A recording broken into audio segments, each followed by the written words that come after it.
twebwe tuvuga yuko harakeneye ibiganiro, kandi rero ibiganiro niwashaka hariho cadre privilegié yari yaragiyeho bita forum, mugabe iyo forum sinzi ingene vyagenze, benshi ntibari bakiyitaba.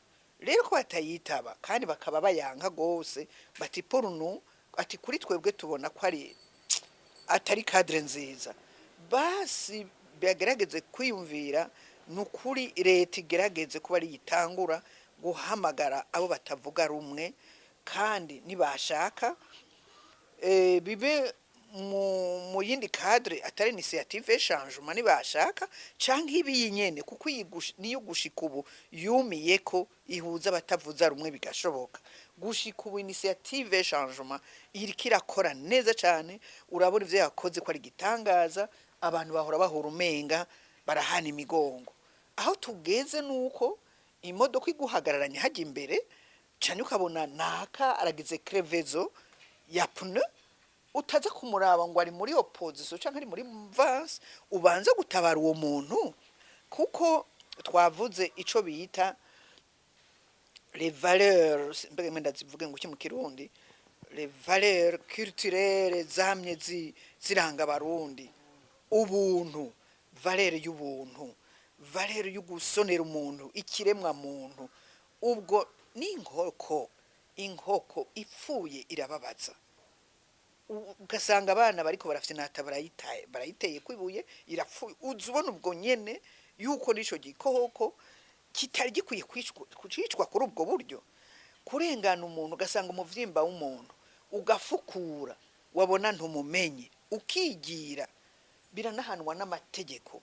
Nuko twogerageza kuraba imigenzo yamyituranga kuva kera, ugusonera ikiremwa muntu. Umwana wanaka waramujabutse uruzi gushika mushikane muhira bwije, kera twarahana indaro. Abanyeshuri nka twebwe nitanze kwa karorero, muhira twari twegereye paroisse cyane, ndacibuka yuko twaha indaro abanyeshuri biga kure tutanabazi, canka baje gusenga irurde imugera, ugasanga baratetse mu gihe barabagaburiye atana kimwe. None ivyo bintu ubwo rukundo rero rwarabuze.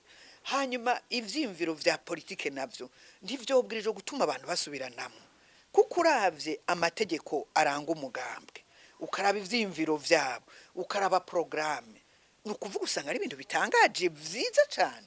None bibiza kuza kuzana induru n'ubwicanyi gute? Nivyo biteye ubwoba.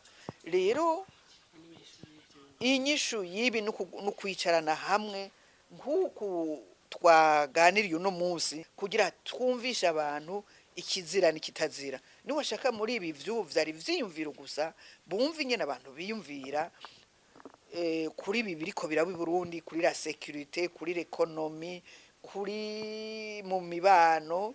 Turabe ubu noneho ibiharuro vyagiye habona, mugabo umuti tuwutora duhuye, nkuko twamye tubivugana.